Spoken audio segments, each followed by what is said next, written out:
Good morning. We're here today to announce 3 separate cases highlighting the ongoing threat posed by Chinese economic espionage and research theft in the United States. First, the arrest today of a Harvard University professor for lying about his participation in a Chinese foreign recruitment program.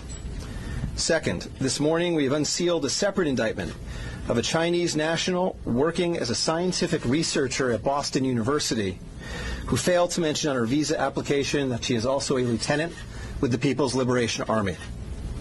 Finally, this office has indicted another Chinese national for trying to smuggle vials of biological material out of the United States to China and lying about it to federal investigators. That defendant, whose entry to the United States had been sponsored by Harvard University, was a cancer researcher at a lab at the Beth Israel Deaconess Medical Center.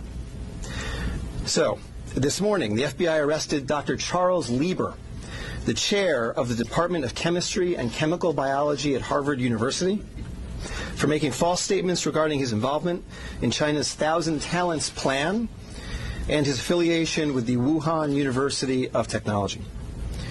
The complaint alleges that Dr. Lieber signed a contract with the Chinese university in Wuhan and was paid up to $50,000 per month, plus up to $158,000 in living expenses, and awarded more than $1.5 million to set up a research lab at the Chinese school and work there on researching nanotechnology. Lieber also joined China's Thousand Talents Plan, according to the complaint, a Chinese government-run program designed to entice scientists and researchers in the United States to share their research expertise with China. At the same time, Dr. Lieber was receiving U.S. grant funds from the Department of Defense and the National Institutes of Health.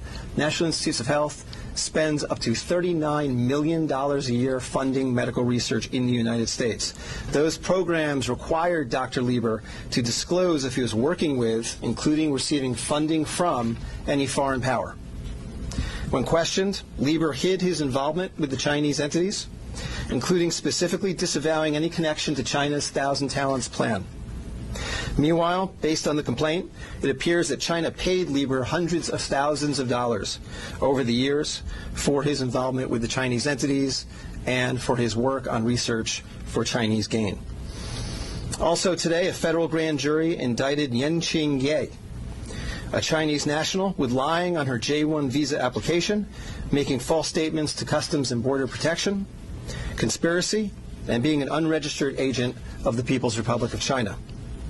According to court documents, Ye is a lieutenant in the People's Liberation Army, but she concealed her military connections while employed as a researcher at Boston University's Department of Physics, Chemistry, and Biomedical Engineering Center for Polymer Studies. The indictment alleges that a colonel in the People's Liberation Army and other military officers from the Chinese National University of Defense Technology gave Ye numerous assignments while she was in the United States, such as conducting research, assessing U.S. military websites, and sending documents and information back to China. In April 2019, Ye was questioned by customs officers at Logan Airport on her way to China. According to the indictment, she lied about her involvement with Chinese military projects. A border search of her electronic devices showed that Ye had compiled information for the People's Liberation Army about 2 U.S. residents with expertise in robotics and computer science. Lastly, last week this office indicted Zheng Xiaozhang, a Chinese national sponsored by Harvard University who was doing cancer research at the Beth Israel Deaconess Medical Center. Zheng was charged with attempting to smuggle to Beijing vials of biological material, along with other research materials that he had stolen from the lab at the Beth Israel, where Zheng was working on cancer cell research. Before he boarded his flight, customs officers discovered 21 vials of biological material in a sock in his baggage. When confronted by the officers, Zheng initially lied and said he was not traveling with any biological or research materials. Chemistry, nanotechnology, polymer studies, robotics, computer science, biomedical research. This is not an accident or a coincidence. This is a small sample of China's ongoing campaign to siphon off American technology and know-how for Chinese gain. Recently, Attorney General Barr referred to China as this country's primary rival. Similarly, FBI Director Chris Wray recently told Congress that right now there is no country that poses a greater counterintelligence threat to the United States than China. Through the use of not only traditional intelligence officers, but academics, researchers, its own private citizens, China is engaged in a massive, long-term campaign to steal U.S. research and technology for its own uses. As demonstrated by these cases, on the academic side, the Chinese government uses partnerships and exchanges with U.S. schools and research institutions to access cutting-edge research and equipment. Obviously, most visiting Chinese academics and researchers are here to work in good faith in U.S. institutions, but some of them are not. Some number have been incentivized by the Chinese government, either through the use of money or other means, to gather U.S. research and smuggle it back to China. Because of the sheer scope of this threat, a year ago, the Attorney General created the China Initiative at the U.S. Department of Justice, designed to prioritize and aggressively prosecute Chinese economic espionage and theft of intellectual property. The cases we are announcing today are part of that effort. Boston is an especially attractive target for this kind of exploitation, and universities and research institutions and tech companies in this area must become sensitized to this threat.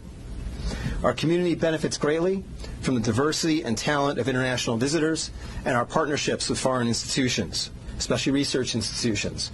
But Chinese economic espionage and theft is a real and daily occurrence that we must begin to confront. As the world struggles to contain the new virus, a new speculation from the Chinese scientists who believe it may have originated at a research facility not far from the Wuhan fish market. While they say more research needs to be done to find solid proof, such labs are known to contain disease-ridden animals, including hundreds of bats. Our Kim Hyo-sun with the details. Amid the continued spread of the COVID-19 virus, there's rising speculation the virus could have originated from a government laboratory in Wuhan, rather than the widely held belief that it emerged from the city's Huanan seafood markets. Citing a report published by Chinese scientists, a Chinese-language newspaper published in Hong Kong, Mingpao, and the British daily The Mirror explained Sunday that the Wuhan Center for Disease Control, or WHCDC, could have spawned the contagion in Hubei province. According to the report penned by Bo Tao-xiao and Lei Xiao of the South China University of Technology, the research lab, which is only 280 meters away from the Huanan seafood market, kept disease-ridden animals, including more than 600 bats. It stated that while it's plausible the virus was leaked from the lab and contaminated initial patients in this epidemic, more solid evidence is required through future study. The report also raised a possibility that the Wuhan Institute of Virology could have leaked the virus while it was carrying out tests involving Chinese horseshoe bats. Against such a backdrop, an article published by the Washington Times late last month is garnering attention as it raised the possibility that the disastrous outbreak could be the accidental result of biological weapons research.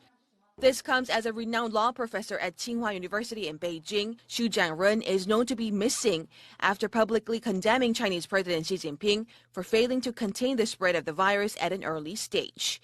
He even added the condemnation could be the last message of his life. Kim Hyo-sun, Arirang News.